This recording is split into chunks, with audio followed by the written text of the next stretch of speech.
welcome to the Rose Show. It's your girl, ROSA PEPPER.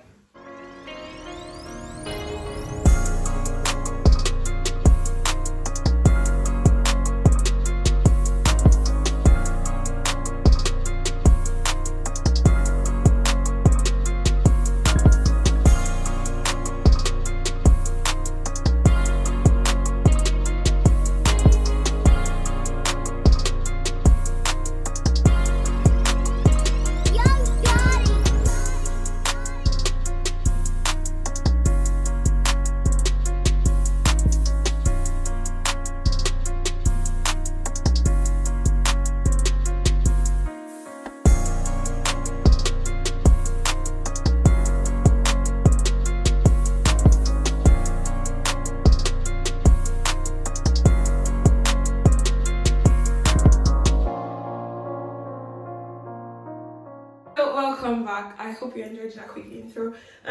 Today we're going to be talking about love, sex, and relationships. It's a very funny topic, I know, and something everybody wants to talk about. I'm not really going to be diving in too deep. I'm just going to be answering a few questions that a few people have reached out to me with.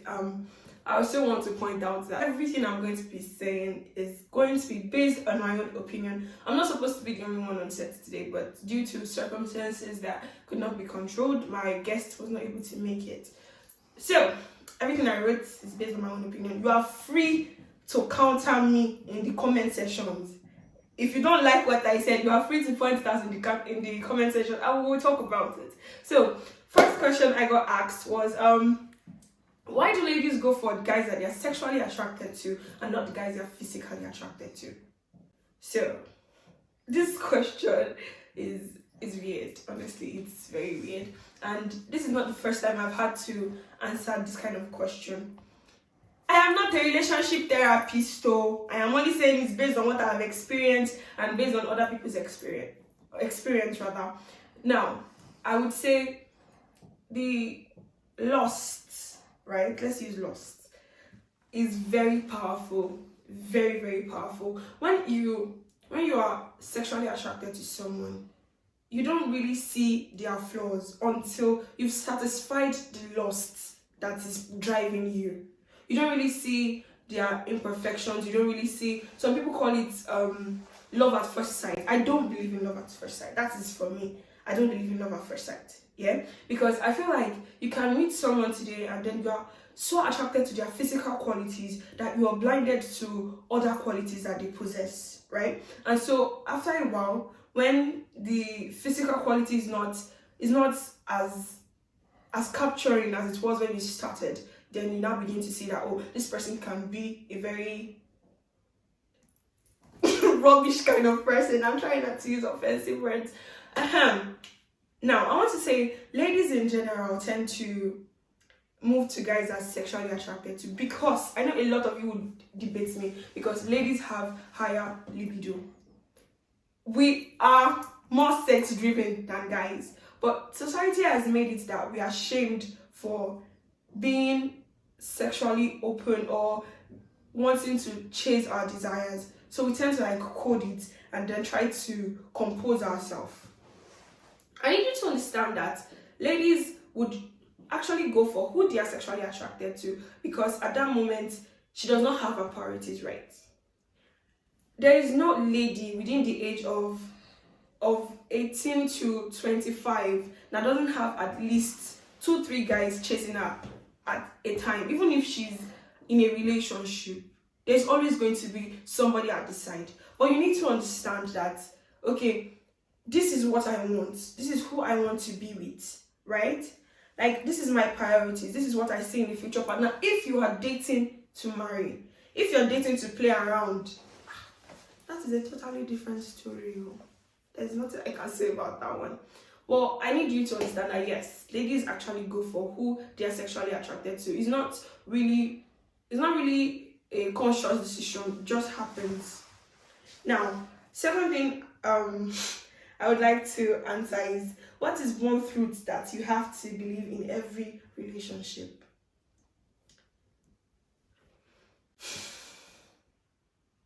It can end anytime. There is no relationship that does not have an ending. Either death do you part or circumstances of life do you part. I need you to understand that this relationship or whatever it is that you're in with your significant other can end at any time. Anytime, without you even like thinking about it. You can wake up with your lover or with the person you plan to spend the rest of your life with, and then God forbid so you get a call at the end of the day and you hear that, oh, this person is dead. Similarly, you can be in a relationship with someone who just wakes up tomorrow morning and says, I'm not interested again. Right? In every relationship, you need to put it at the back of your mind that, okay, it can be forever and it can be till tomorrow. It can end tomorrow. It is one truth you have to put at the back of your mind. And when you have that at the back of your mind, it will help you cushion the heartbreak. Yes, because you were expecting it to end. Whether you're expecting it to end now or later, it will help you gather your thoughts. You will not be as scattered as someone who was expecting forever. If you get what I'm trying to say. Now, the last question I'm going to be treating for today is healthy tips to dating a narcissist. Who is a narcissist? Honestly, I don't know why you want to even date a narcissist. A narcissist is a person who is self-centered and lives or believes that the world revolves around him or her. Basically, that's who a narcissist is. I want you to understand that every human being has a level of narcissism in them, right? Because at one point we are selfish beings, but some people are just way over, like they are really over. What I mean is that they just believe if they're in a relationship with you, your goal or whatever you're supposed to do is to praise them, make them feel good about themselves, and they don't care about you.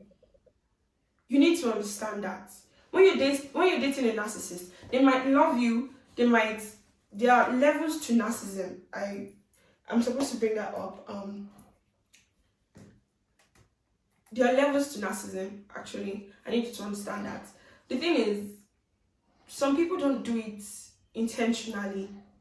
Maybe it's due to how they were raised, maybe it's due to circumstances they found themselves in.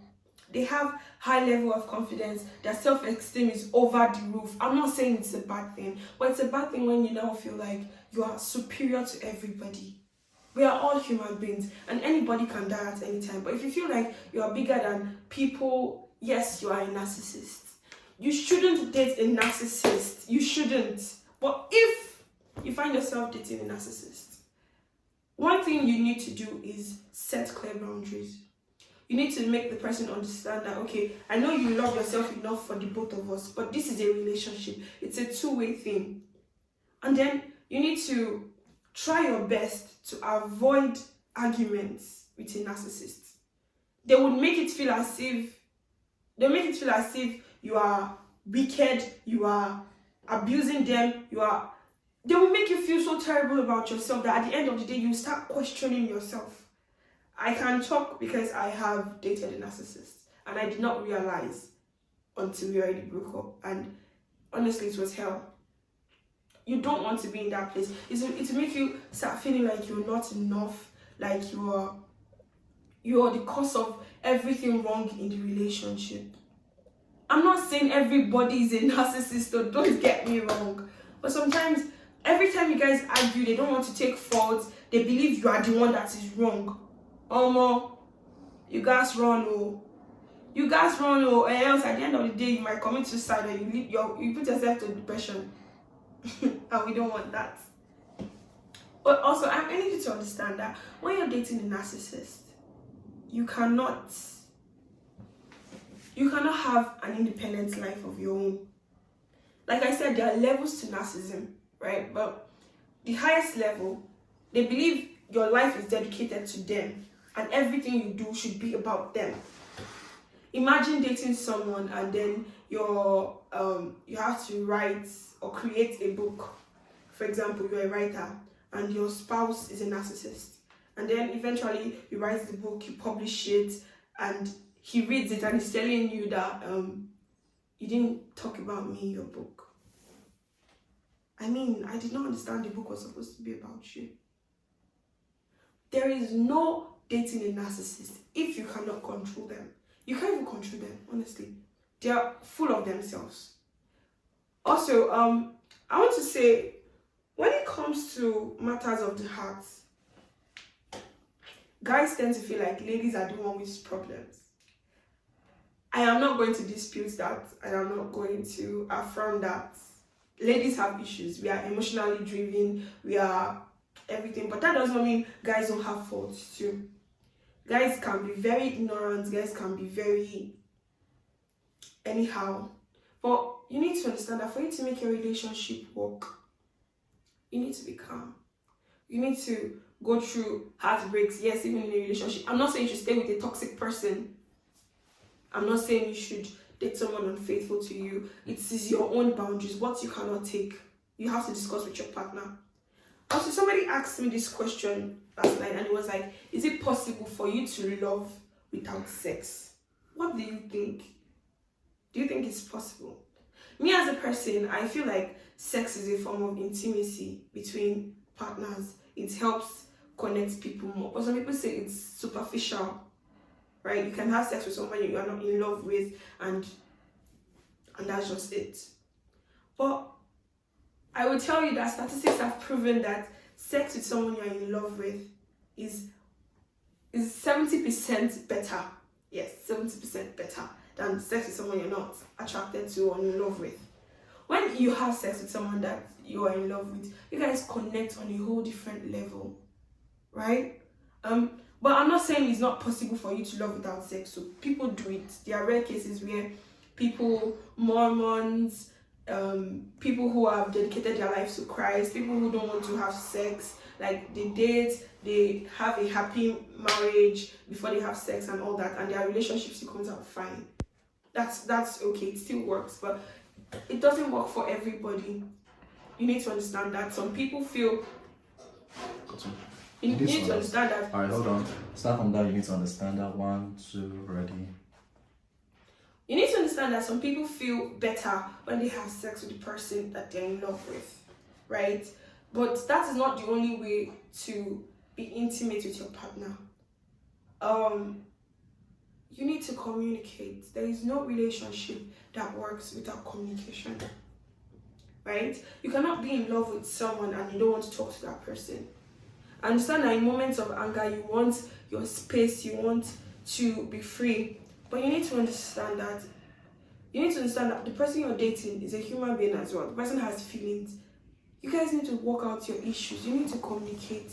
And sometimes you might not even have issues, but just talk.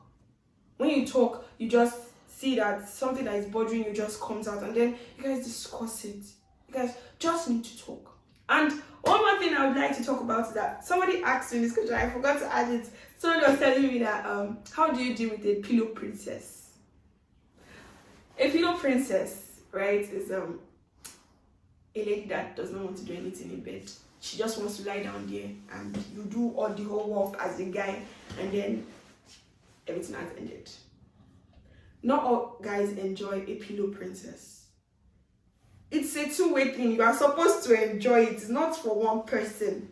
So as a lady, I'm not saying you should go and learn all the styles that Johnny Sins is giving you. That is not what I'm saying you should do. I'm saying you need to put in more effort, right? You don't like giving orals, that's fine. But there are other things you can do. Learn to ride, learn to do other things that he likes. Sometimes indulge in his fantasies, in his desires, and he has to indulge in yours too. It's a two-way thing. Dealing with a pillow princess, you have to make her understand that, okay, baby girl, you have to move your body. You cannot just lie down. Bah. It's not missionary all the time. Sometimes it has to be back shot. Sometimes it has to be other things as well. You understand what I mean? That's all I have for today. But before I go, I want you to understand that love, sex, and relationships are all intertwined. You can't have one without the other. Whether the relationship is fresh or the relationship is old, whether marriage or just relationship, love, sex, and relationship is always intertwined. And please, if you're in a relationship, don't take advice from your single friends. It will not help you. Don't take advice from your single friends. Yes, they might have been through some issues and all that, but don't do it. Don't do it. Some of them don't even like you. Just try to work it out with your partner to the way it best suits the both of you. Thank you very much for joining me on this episode today. It was wonderful having you. Don't forget to follow me on TikTok, on Instagram, and on Twitter. I'll be looking forward to seeing you. I'll see you again next time on the next episode. Bye-bye.